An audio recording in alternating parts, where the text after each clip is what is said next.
മൂടിവെക്കപ്പെട്ട സത്യങ്ങൾ,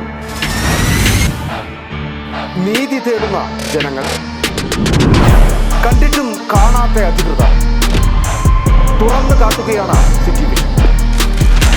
ഇനിയും പുറത്തു വരാത്ത നേരിന്റെ വലിയ കഥകൾ തേടിയൊരു യാത്ര, ദ ബിഗ് സ്റ്റോറി.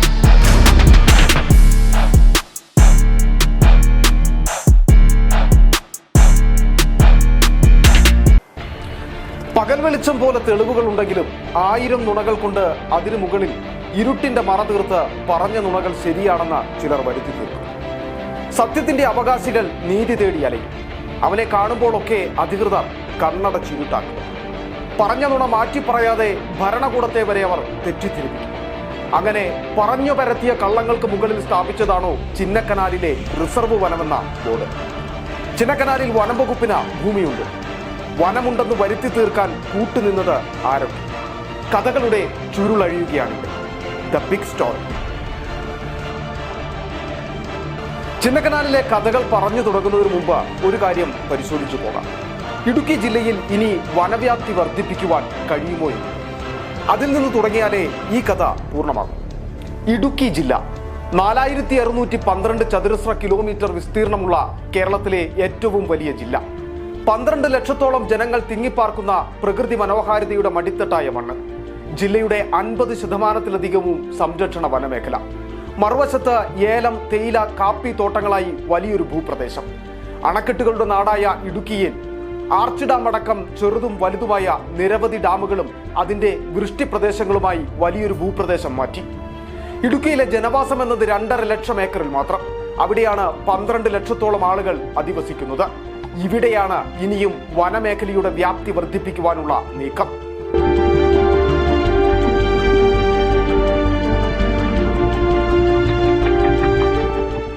ഇനി ചിന്നക്കനാലിലേക്ക് വന്നാൽ ചിന്നക്കനാലിൽ വനമേഖലയുണ്ടോ എന്നാണ് ഉയരുന്ന ചോദ്യം. ഇല്ല എന്ന് റവന്യൂ വകുപ്പ് തന്നെ വ്യക്തമാക്കുന്നുണ്ട്. റവന്യൂ രേഖകളും ഇത് ശരിവെക്കുന്നു. പിന്നെ എന്നു മുതലാണ് ഇവിടെ വനമുണ്ടായതെന്ന് ചോദിച്ചാൽ വൻകിട കയ്യേറ്റങ്ങൾ കൊണ്ട് കേരളത്തിലാകെ ചർച്ചയായി മാറിയ ചിന്നക്കനാലിലെ ഏറ്റവും വലിയ കയ്യേറ്റക്കാരൻ വനം വകുപ്പായി മാറിയതോടെയാണ്. വനം വകുപ്പ് ചില റവന്യൂ ഉദ്യോഗസ്ഥരുടെ ഒത്താശയോടെ നടത്തിയ ഗൂഢനീക്കമാണ് ഇന്ന് ചിന്നക്കനാലിൽ വനം വകുപ്പിന്റെ ബോർഡ് ഉയരാൻ കാരണം.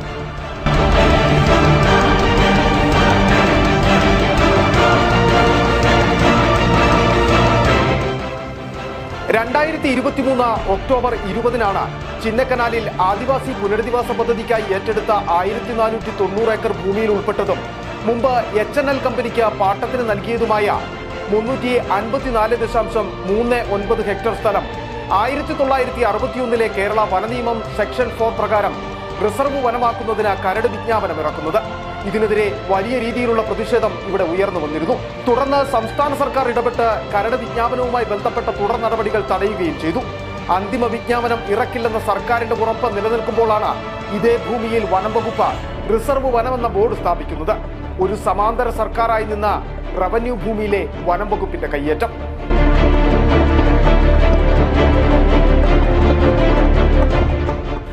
റവന്യൂ ഭൂമിയാണെന്നത് എല്ലാവിധ രേഖകളിലുമുണ്ട്. വനഭൂമിയാണെന്ന് തെളിയിക്കാൻ വനം വകുപ്പിന്റെ കയ്യിൽ ഒരു രേഖയുമില്ല. പക്ഷെ ചില റവന്യൂ ഉദ്യോഗസ്ഥർ കൂട്ടുനിന്ന് ഇത് വനമാണെന്ന റിപ്പോർട്ടുകൾ നൽകി വനം വകുപ്പിന് ഒത്താശ ചെയ്തു. ഭൂമി ഏറ്റെടുത്ത മന്ത്രിസഭാ തീരുമാനം മുതൽ വിവരാവകാശ രേഖകൾ വരെ അതിനുദാഹരണമാണ്.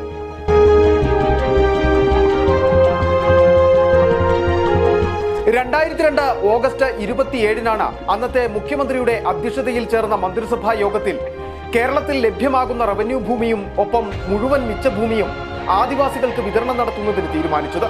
ഇതിന്റെ അടിസ്ഥാനത്തിൽ ചിന്നക്കനാലിൽ ഏറ്റെടുത്തത് 1490 ഏക്കർ ഭൂമി. ഇതിൽ 566 കുടുംബങ്ങൾക്ക് ചിന്നക്കനാൽ വിലക്ക്, സൂര്യനെല്ലി, 301, പന്തരിക്കളം എന്നിവിടങ്ങളിലായി 668 ഏക്കർ വിതരണം നടത്തി. ഇനി വിതരണം നടത്താനുള്ളത് 822 ഏക്കറാണ്. ഈ ഭൂമിയിൽ വനം വകുപ്പ് അവകാശവാദം ഉന്നയിച്ചതോടെ പരാതിയുമായി ആദിവാസികൾ തന്നെ രംഗത്തെത്തി. ഇതോടെ ജില്ലാ കളക്ടർ റിപ്പോർട്ട് ആവശ്യപ്പെട്ടു. 2024 നവംബർ മാസം 24 ജില്ലാ കളക്ടർക്ക് വനം വകുപ്പ് നൽകിയ റിപ്പോർട്ടിൽ പറയുന്നത് ഇങ്ങനെ: 1950 മുതൽ ഇവിടെ വിവിധ ആവശ്യങ്ങൾക്കായി വനം വകുപ്പ് യൂക്കാലി പ്ലാന്റേഷൻ വെച്ചുപിടിപ്പിച്ചിരുന്നുവെന്നും പിന്നീട് 1973 മുതൽ 1983 വരെയുള്ള കാലയളവിൽ വനം റവന്യൂ ഉദ്യോഗസ്ഥർ ജോയിന്റ് മഹസർ തയ്യാറാക്കി വനം വകുപ്പ് ഭൂമി ഏറ്റെടുത്തെന്നുമാണ്. ഇതിൽ ഉൾപ്പെട്ട ഭൂമിയാണ് HNL കമ്പനിക്ക് പാട്ടത്തിന് നൽകിയിരിക്കുന്ന ഭൂമി എന്നാണ് വനം വകുപ്പിന്റെ മറുപടി.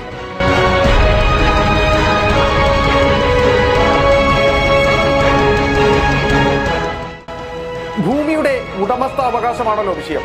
ഇനി ഇതിൽ റവന്യൂ വകുപ്പിന്റെ വിവരാവകാശ മറുപടി കൂടി ഒന്ന് നോക്കാം.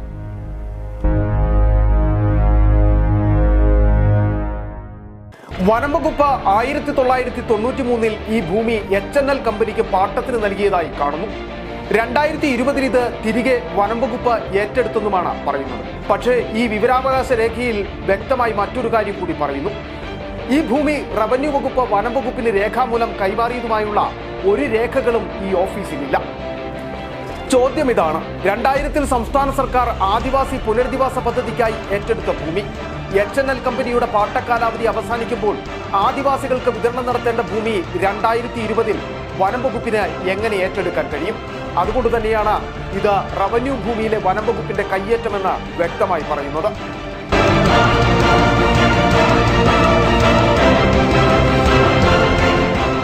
ഇനി വനം വകുപ്പിന്റെ മറ്റൊരു വിവരാവകാശ മറുപടി കൂടി ഒന്ന് നോക്കാം. സർക്കാർ ഏറ്റെടുത്ത ഭൂമി വനം വകുപ്പ് പാട്ടത്തിന് കൊടുത്തിട്ടുണ്ടോ എന്നാണ് ഒരു ചോദ്യം. പാട്ടത്തിന് നൽകിയ ഭൂമിക്ക് തുക ഈടാക്കുന്നത് ആര്, എത്ര എന്ന് മറ്റൊരു ചോദ്യം. മറുപടി എന്താണെന്നല്ലേ നോക്കാം.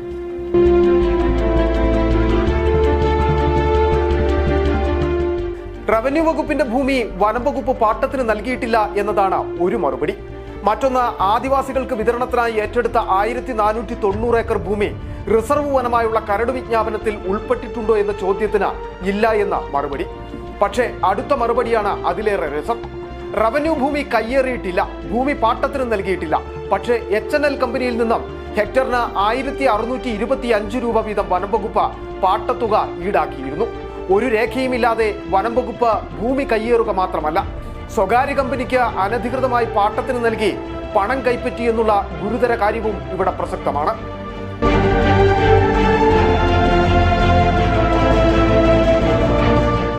ഇതാണ് ചിന്നക്കനാലിലെ റിസർവ് വനത്തിന്റെ കഥ.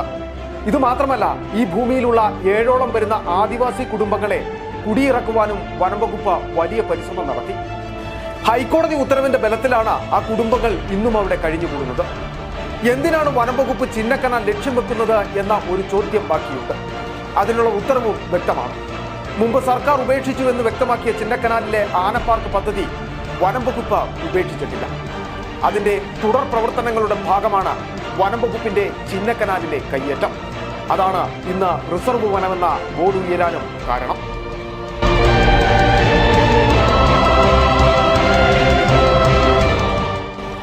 ഇന്നത്തെ ബിഗ് സ്റ്റോറി ഇവിടെ പൂർണ്ണമാകുന്നു. മറ്റൊരു വലിയ കഥയുമായി വീണ്ടും കാണാം. നമസ്കാരം. മൂടിവെക്കപ്പെട്ട സത്യങ്ങൾ, നീതി തേടുന്ന ജനങ്ങൾ, കണ്ടിട്ടും കാണാത്ത അധികൃതർ തുറന്നു കാട്ടുകയാണ് സിറ്റി വിഷൻ. ഇനിയും പുറത്തു വരാത്ത നേരിന്റെ വലിയ കഥകൾ തേടിയൊരു യാത്ര.